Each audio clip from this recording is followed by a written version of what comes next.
Bismillahirrahmanirrahim. Assalamualaikum warahmatullahi wabarakatuh. Innal hamdalillah nahmaduhu wa nasta'inuhu wa nastaghfiruh wa na'udzu billahi min shururi anfusina wa min sayyiati a'malina. Man yahdihillahu fala mudilla lahu wa man yudlil fala hadiya lahu. Ashhadu an la ilaha illallah wahdahu la syarika lah wa ashhadu anna Muhammadan abduhu wa rasuluh sallallahu alaihi wa ala alihi wa man sara ala nahjih wa tamassaka bi sunnatihi ila yaumiddin wa sallaman tasliman katsira.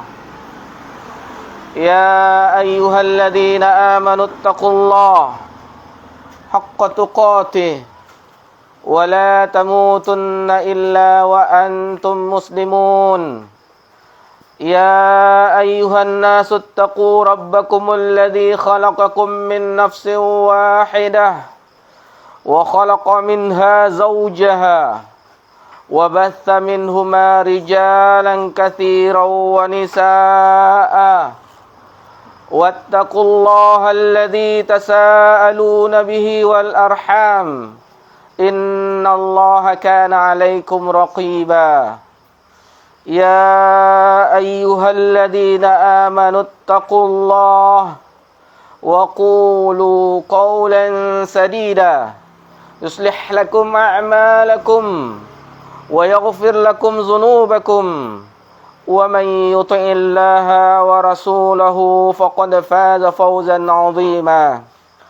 Amma ba'd fa innahu asdaqal hadithi kitabullah wa khairal hadi hadi Muhammadin sallallahu alaihi wasallam wa syarral umuri muhdatsatuha wa kullu muhdatsatin bid'ah wa kullu bid'atin dhalalah wa kullu dhalalatin finnar.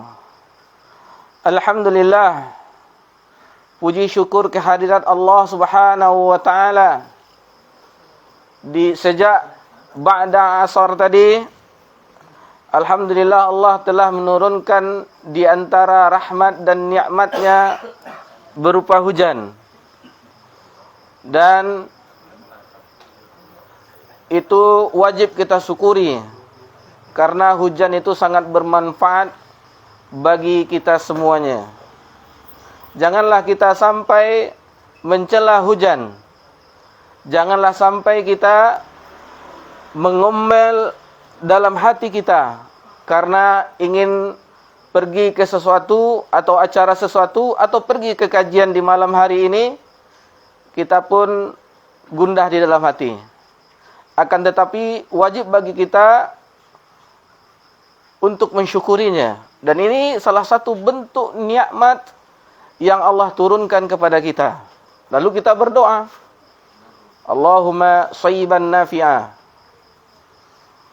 Dan terhadap hamba Allah Subhanahu wa taala yang bersyukur itu sangat sedikit sekali. Allah Subhanahu wa taala menyebutkan di dalam firman-Nya, wa qalilum min ibadiyasy syakur, dan sangat sedikit dari hambaku yang bersyukur.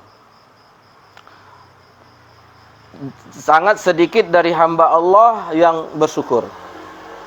Kita perhatikan di rumah-rumah Allah Subhanahu wa taala, di masjid-masjid atau musala-musala yang ditegakkan salat. Jangankan untuk salat maghrib ini, di solat-solat di siang hari pun yang tubuh segar, tubuh beraktivitas, bekerja, banyak kaum muslimin yang melalaikannya, bahkan meninggalkannya. Apalagi untuk solat isya yang sebentar lagi insyaAllah akan kita laksanakan bersama-sama. Begitu juga dengan solat subuh. Janganlah kita beranggapan bahwasanya banyak sekali orang yang paham akan hakikat syukur sebenarnya. Sangatlah jauh. Sangatlah jauh, terutama kaum muslimin yang mengakui Allah sebagai Rabb-Nya, Nabi Muhammad sallallahu alaihi wasallam sebagai nabinya, dan Islam sebagai agamanya. Sangat jauh.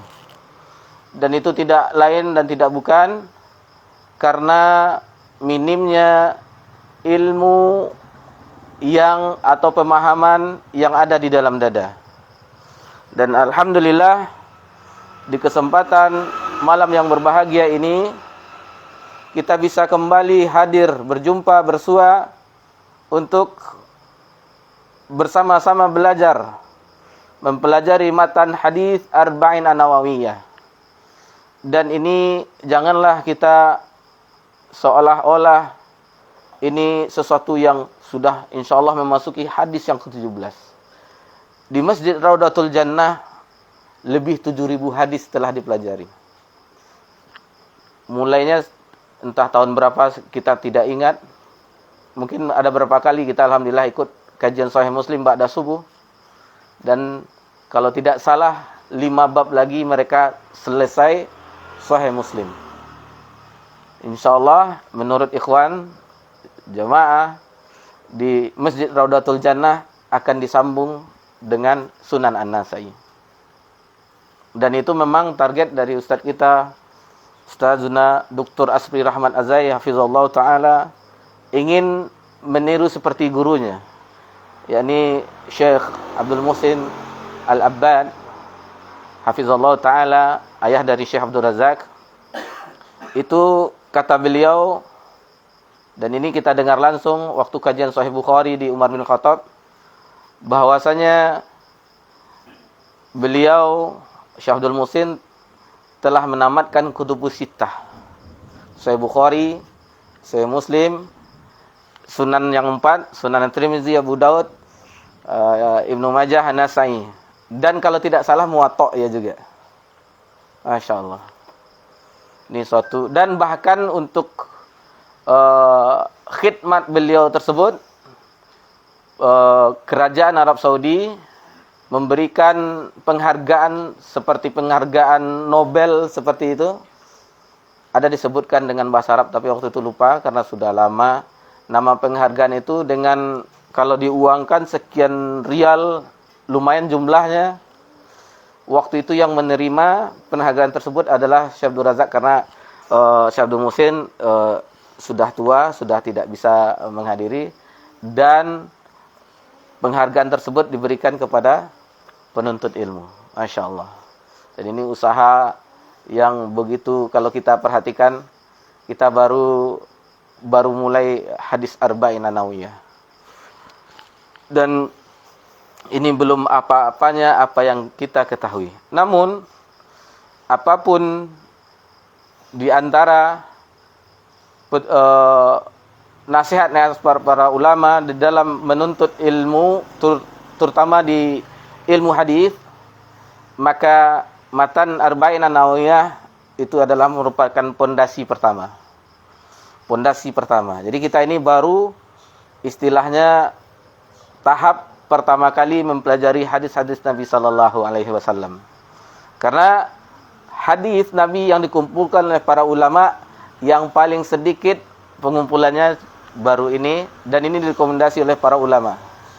Direkomendasi para ulama, baru meningkat setelah itu Umdatul Ahkam atau Bulughul Maram atau yang lainnya.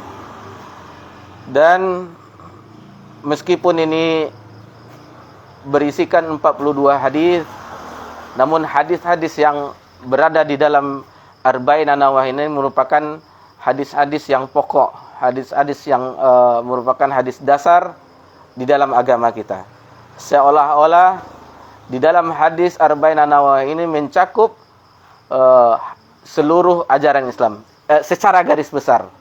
Karena hadis itu sangatlah banyak, tetapi untuk bagi kita pemula ini akan mewakili pengetahuan kita dan memperkokoh keimanan kita. Lihatlah 16 hadis yang kita pelajari awalnya tentang akidah, masalah niat yang pokok-pokok.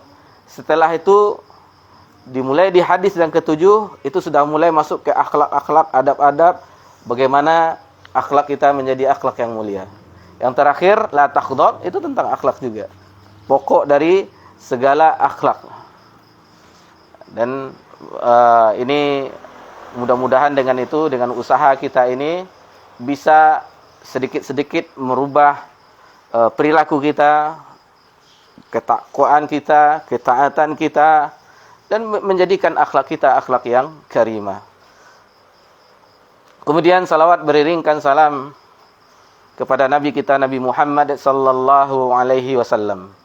Dan salah satu keistimewaan belajar hadis Nabi sallallahu alaihi wasallam, salah satunya setiap kita membacakan matan hadis, kita akan bersalawat kepada Nabi sallallahu alaihi wasallam. Salah satu keistimewaannya. Dan hadis Nabi sallallahu alaihi wasallam merupakan pedoman yang kedua setelah Al-Qur'anul Karim. Bahkan Al-Qur'anul Karim sebagaimana diungkapkan ulama kita berhajat, istilahnya membutuhkan hadis Nabi sallallahu alaihi wasallam. Tidak bisa Al-Qur'anul Karim, ayat-ayat Allah Subhanahu wa taala tegak dengan sendirinya. Harus ada perinciannya dari hadis Nabi sallallahu alaihi wasallam. Jadi sangatlah aneh seseorang yang cuman berhukum dengan cukup Al-Qur'an saja.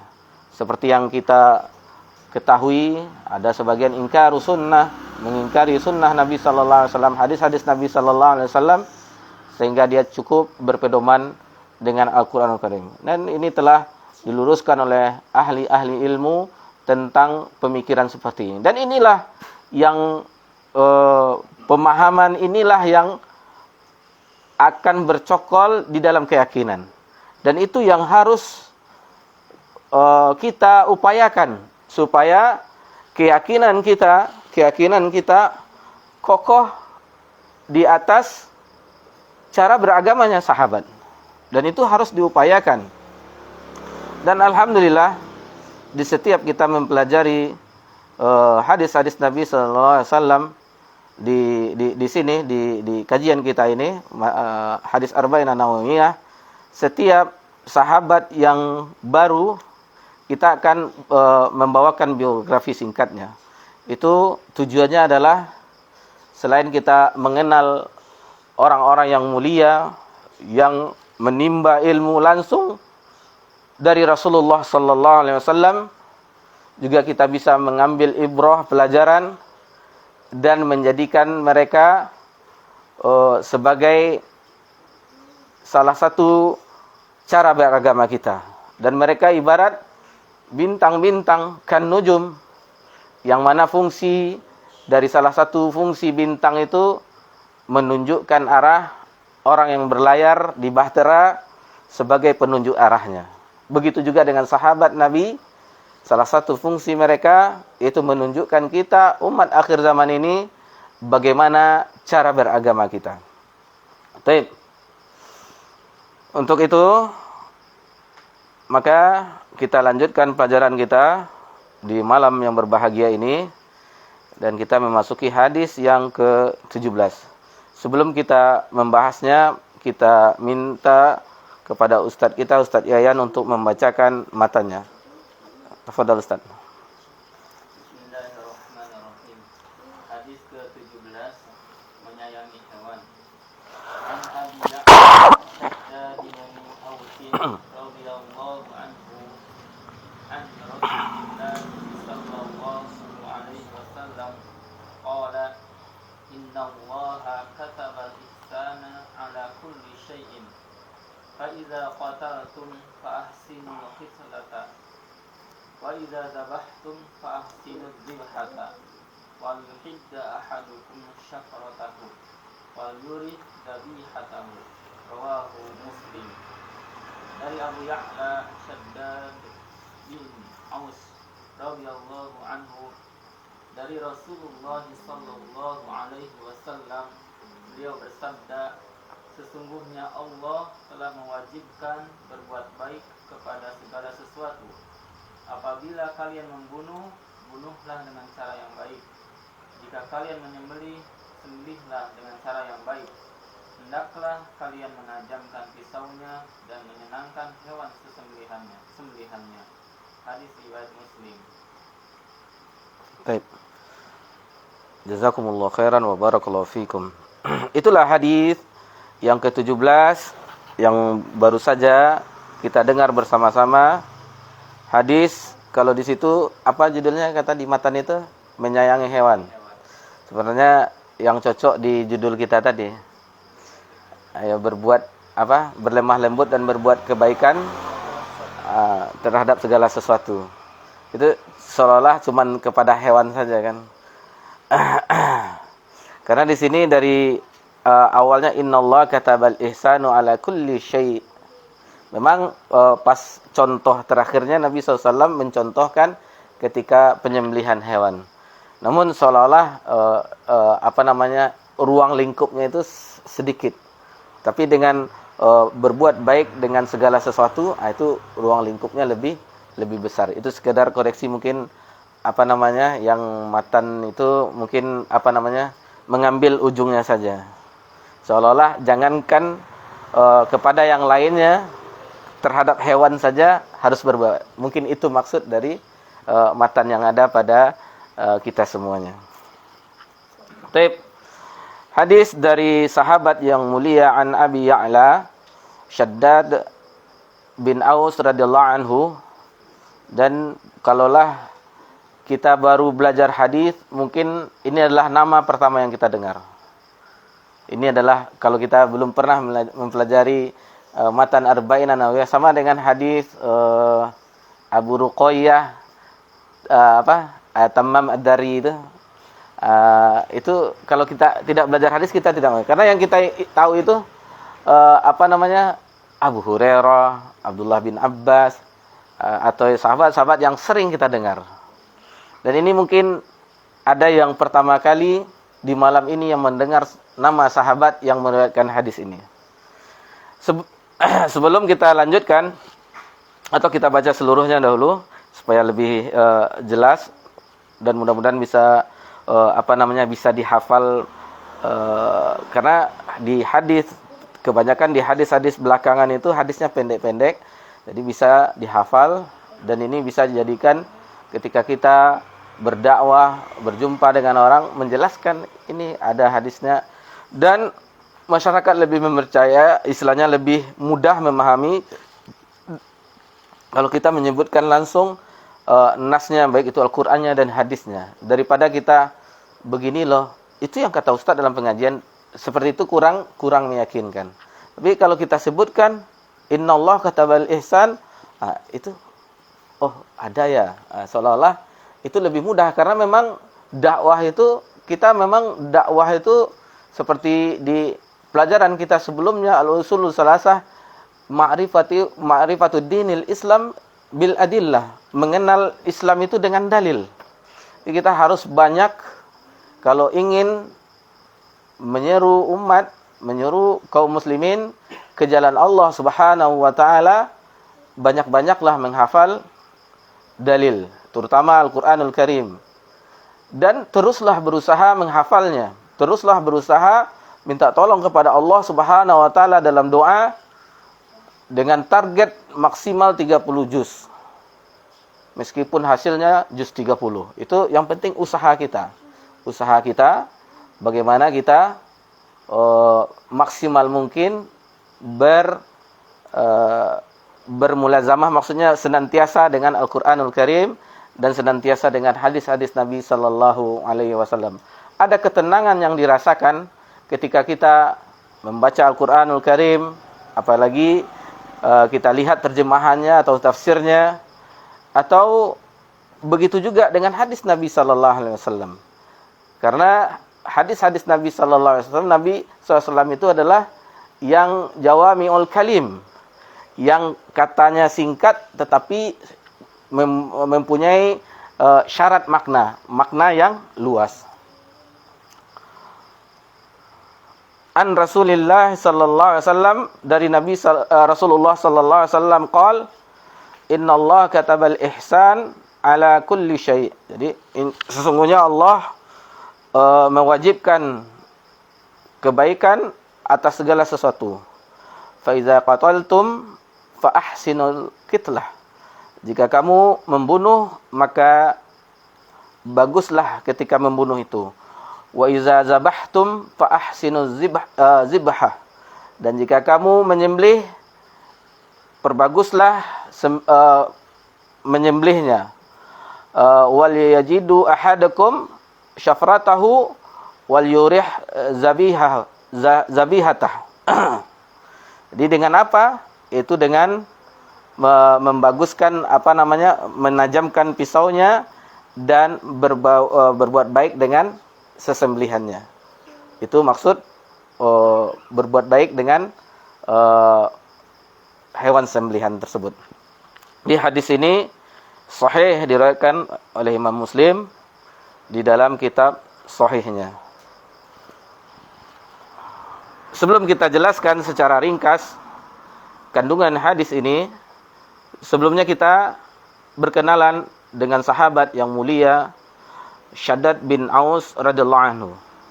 Jadi sahabat yang mulia ini kunyahnya Abu Ya'la. Abu Ya'la di sini dijelaskan, dan ada juga ustadz kita Abu Ya'la Qurnedi, sama kunyahnya, berarti meniru sahabat ini Abu Ya'la. Abu Ya'la Shaddad bin Aus, dan beliau adalah dari suku Khazraj. Khazraj salah satu suku besar di Yathrib, di Madinah. Aus dan Khazraj. Dan Al-Ansari. Al-Ansari maksudnya dia memang dari kota Nabi, dari Madinah. Ayah beliau adalah Aus, sahabat yang ikut perang Badar. Ayah dari Shaddad ini, Abu Ya'la Shaddad ini, sahabat yang ikut perang Badar. Dan ayahnya mati syahid ketika peristiwa perang Uhud. Di salah satu syuhada, sekitar 73 sahabat yang gugur, yang mati syahid ketika perang Uhud, salah satunya adalah ayahnya Abu Ya'la Shaddad ini. Dan ini baru kita ketahui setelah kita membaca biografi singkatnya. Oh, ternyata ada yang biasanya yang kita ketahui itu Hamzah bin Abdul Muthalib, singanya Allah kan, dan itu Mus'ab bin Umair. Dan kita baru setelah membaca biografi sahabat ini, baru kita mengetahui bahwa ayahnya Aus juga mati syahid di peristiwa perang Uhud.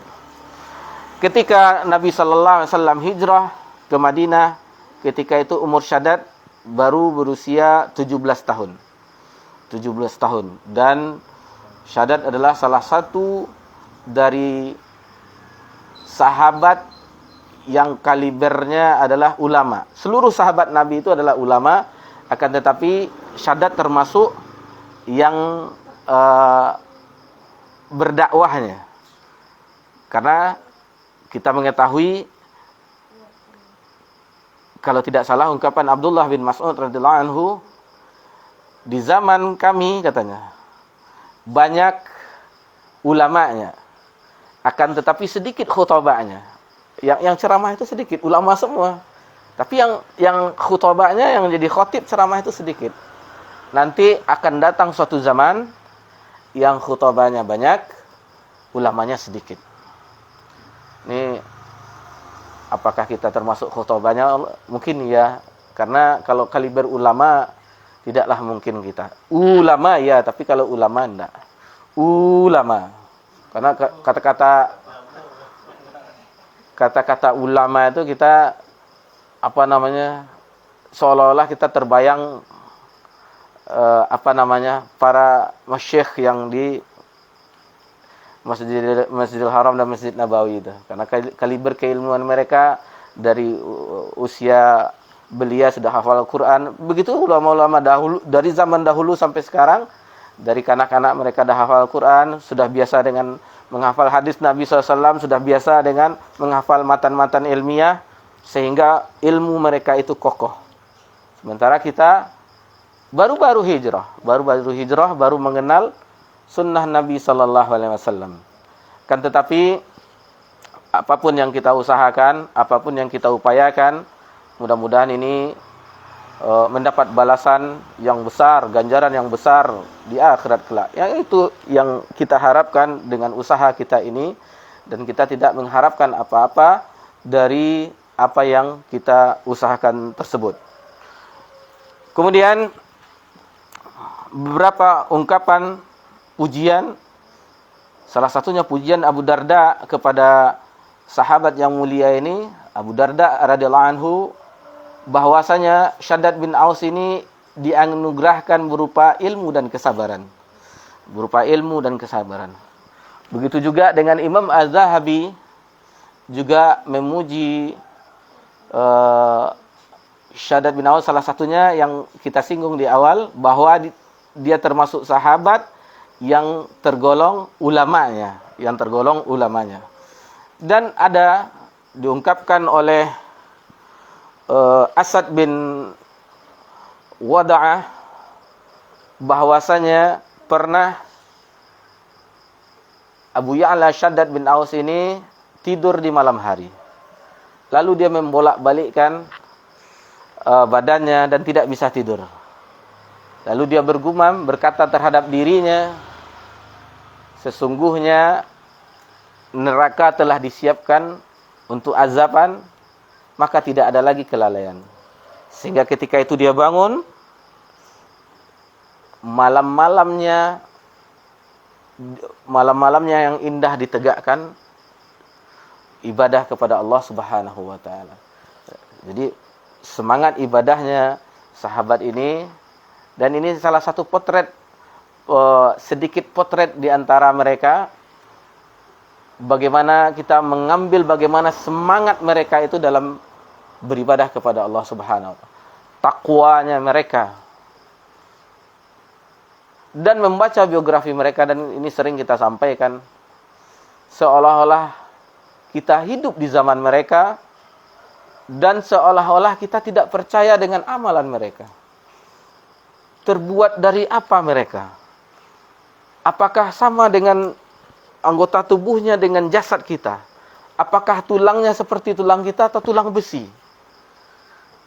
Akan tetapi anugerah yang Allah berikan, kekuatan yang Allah berikan kepada mereka, dan ini merupakan salah satu yang kita ketahui hikmahnya, karena mereka para sahabat adalah murid-murid dari Nabi sallallahu alaihi wasallam. Sehingga tidak mungkin Nabi sallallahu alaihi wasallam mengajarkan kepada para sahabat lalu sahabat tidak mengamalkannya.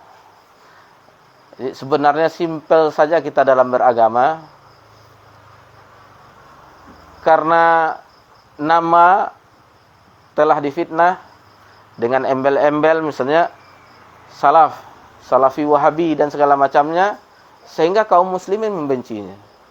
Akan tetapi kalau kita berbicara dengan empat mata, atau dengan secara berbicara, cara beragama yang bagus, yang benar itu, bagaimana sahabat beragama, orang paham dia. Karena kalau kita katakan salaf, mereka seolah-olah yang diberitakan di media-media, yang membunuh, menghalalkan darah dan segala macamnya.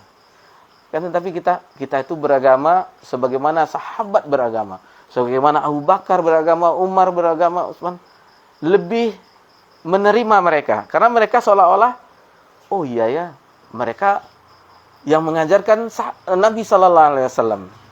Kan tetapi sebenarnya istilah dengan salaf yang terdahulu, yang tercoreng dengan ada embel-embel Wahabinya, itulah yang akhirnya orang lari dari dakwah yang benar, ditambah sikap kita terkadang tidak menampakkan akhlak yang mulia, dan terkadang ketika kita berdakwah pun kita lemah, Karena dakwah itu kalau kita perhatikan, kita belum bisa menyeluruh, membaur ke seluruh kaum muslimin. Kenapa kita katakan seperti itu? Seperti kota kita Pekanbaru ini, masih kita di masjid-masjid yang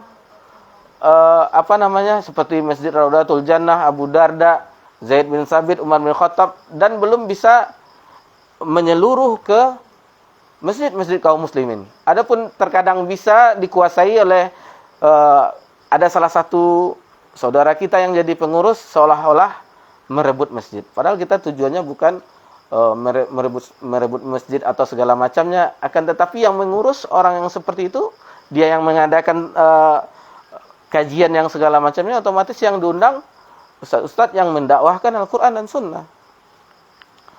Ini entah kemana perginya, tapi yang penting kita kembali lagi kepada Shaddad bin Aus, dan itulah sahabat yang mulia, dan dia beberapa kali pernah menjabat di beberapa pemerintahan, dan banyak yang menimba ilmu kepada Shaddad di generasi tabi'in, dan beliau wafat di Al-Quds, Baitul Maqdis, Palestina di tahun 58 Hijriah, dan usia beliau wafat ketika itu berusia lebih kurang 75 tahun. Semoga Allah Subhanahu wa taala meridhoi sahabat yang mulia dan sahabat-sahabat Nabi seluruhnya, dan kita dituntut bukan ustadz yang mengatakan atau ulama yang mengatakan kita dalam beragama mengikuti para sahabat, akan tetapi Allah yang memerintahkan dan Nabi sallallahu alaihi wasallam yang merekomendasi mereka.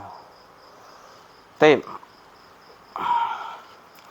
Di sini innallaha katabal ihsana ala kulli syai'.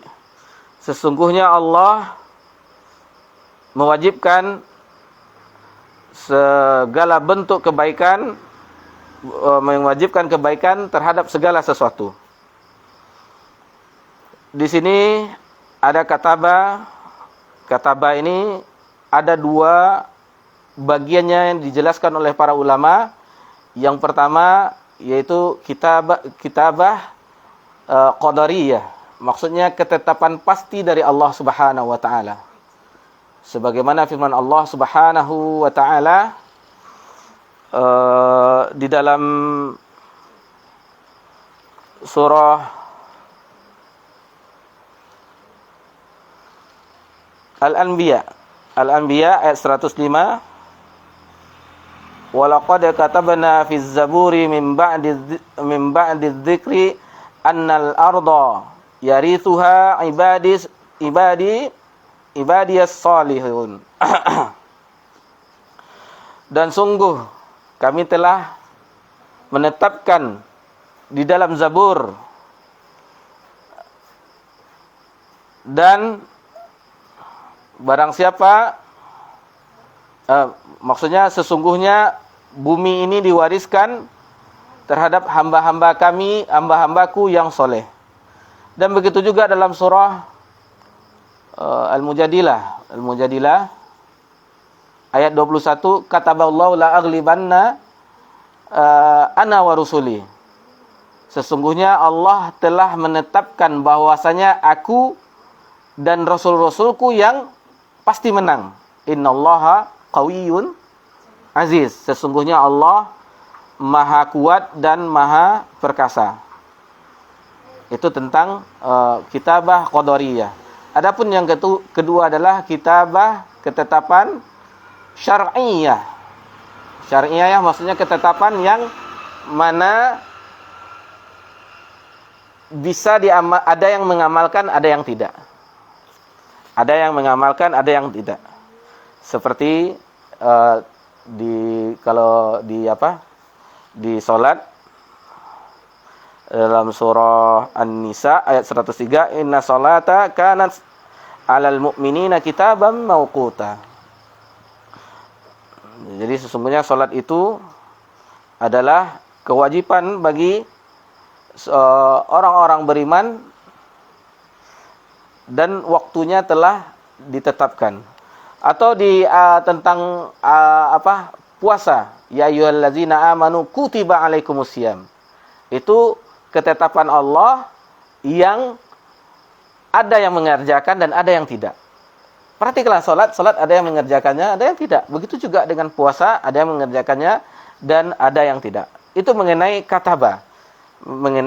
Adapun al-ihsan adalah ya sebagaimana kita ketahui ketika membaca penjelasan syarahnya di Jami'ul Ulum wal Hikam dan di kitab ini dan beberapa referensi lainnya, kita tidak mengetahui apakah ihsan di sini yang telah kita pelajari di hadis yang kedua, hadis Jibril. Apakah ihsan tersebut atau ihsan yang mana? Karena ihsan yang di hadis Jibril tersebut adalah ihsan tingkatan yang ketiga yang tinggi setelah Islam, iman dan ihsan. Namun ihsan di sini ternyata mencakup segala perbuatan baik. Itu makanya kadang-kadang orang yang suka memberikan donasi disebut muhsinin. Muhsinin kita telah berdonasi dan sekarang. Ternyata ini beda pembahasan. Awalnya apa persamaannya, apa perbedaan? Cuman tidak ada penjelasannya. Yang ibadah ka'annahu tara anta'budullaha ka'annaka tarahu. Engkau beribadah kepada Allah Subhanahu wa taala seolah-olah engkau melihat Allah. Dan jika kamu tidak sanggup, maka ketahuilah sesungguhnya Allah melihatmu. Apakah itu sama? Akan tetapi tidak ada keterangan yang jelas. Yang penting ihsan di sini adalah segala bentuk kebaikan. Semua kebaikan, terutama tauhid dan iman. Dan itu perlu kita perbagus. Tauhid dan iman senantiasa kita perbagus. Syekhul Islam rahimahullah ta'ala menyebutkan bahwasanya saya senantiasa memperbaiki keimanan saya. Karena setiap saat dia merasa keislamannya tidaklah sempurna. Berbeda dengan kita yang keislaman kita, keimanan kita lemah, akan tetapi kita tidak berusaha untuk memperbaikinya. Dan ini yang paling utama. Begitu juga dengan memperbaiki solat kita. Solat kita perbaiki, yang terutama itu sudah jelas semua ibadah, ikhlas dan ittiba dengan Rasul ya, tetapi kebaikan di situ dengan ditambah dengan kekhusyuannya, ditambah dengan tumakninahnya dan yang lain-lainnya, sehingga ibadah kita itu menjadi ibadah yang baik, ibadah yang betul-betul seperti salat yang kita tegakkan, inna salata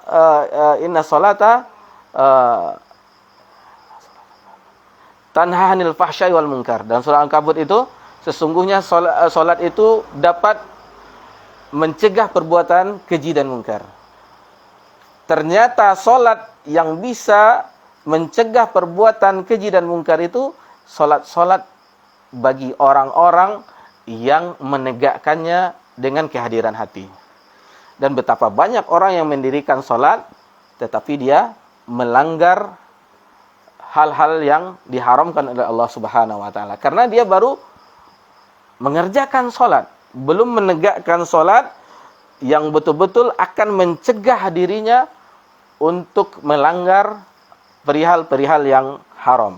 Begitu seterusnya sampai ibadah yang diantara rukun Islam itu zakatnya, saumnya, begitu juga. Jadi dia tidak sekedar menahan rasa lapar atau haus saja, akan tetapi dia juga menahan pandangannya, menahan lisannya, anggota tubuhnya, agar tidak melanggar batasan-batasan Allah Subhanahu wa ta'ala. Terutama bagi yang haji, atau insyaAllah Allah berikan kemudahan untuk menunaikan ibadah haji, bahwa kalau dapat orang yang haji itu betul-betul setelah dia pulang itu betul-betul menjadi haji yang mabrur, yakni menjadi contoh di warganya, bahwasanya dia bisa menjadi istilahnya panutan agar orang-orang bisa mengambil pelajaran darinya. Bukan sekedar uangnya banyak lalu pergi ke Baitullah kembali dari tanah suci seperti biasanya. Tidak ada manfaat sama sekali, tidak ada perubahan sama sekali. Taib, itu tentang penggalan innallaha katabal ihsana ala kulli syai'. Lalu di sini diberi contoh oleh Nabi membunuh. Membunuh di sini fa ahsinul qitlah. Dan kita telah mengetahui di hadis yang keberapa kemarin? Hadis yang ke-14 ya. Yang penyebab ya. Bukan. 14 kan? Ini. Asaibuz zani wa nafsu bin nafsi wa tarikul idinil mufariq lil jamaah. Jadi ini yang penyebab orang yang boleh ditumpahkan darahnya, yaitu yang orang sudah menikah, dia berzina, kemudian orang yang membunuh dengan kisos, yang ini dirajam, kemudian orang yang murtad. Lalu di medan perang, bagaimana Nabi SAW berperang? Tidak membunuh anak-anak, tidak membunuh wanita, tidak menebang pohon, tidak merobohkan bangunan. Bagaimana indahnya Islam di dalam peperangan. Dan yang terakhir tentang sembelihan. Bagaimana berbuat baik dengan sembelihan. Ini contoh dari Nabi SAW, diantaranya menajamkan pisaunya dan berbuat baik dengan sembelihannya itu diantaranya merobohkannya dan tidak menakutinya dengan mengasah pisau di depannya atau melewatkannya, melihat temannya kalau di kurban itu diperlihatkan dengan hewan yang lain. Dan ini pernah Nabi SAW, ada sahabat yang menggulingkan hewan mau disembelih lalu diasahnya. Apakah kamu membunuhnya berulang-ulang, kata Nabi SAW. Dan ini adalah larangan. Dan ini salah satu bentuk, sudah azan ya, salah satu bentuk akhlak yang mulia, akhlak yang begitu, kalau kita perhatikan dengan seksama, sampai dengan hewan saja Nabi SAW berbuat baik. Dan begitu juga tidak boleh membakar semut, dan pernah Nabi SAW melarang, karena yang innahu la yambaghi, tidak sesungguhnya, tidak selayaknya bagi libasyarin, bagi manusia mengazab sebagaimana yang Allah azab azza wa jalla. Maksudnya yang membakar itu cuma Allah di neraka. Jadi begitu juga dengan hewan menjadi bidikan. Hewan hidup kita jadikan bidikan tembakan atau panahan, itu tidak boleh. Dan bagaimana Nabi SAW salah satu potretnya onta yang menangis, kita tahu kisahnya bagaimana onta yang menangis, lalu Nabi SAW mendiamkannya, ternyata pemilik onta dipakainya tenaganya, akan tetapi tidak diurus makanannya. Dan masih banyak contoh-contoh yang lain, dan ini diantara contoh yang bisa kita sampaikan di malam yang berbahagia ini.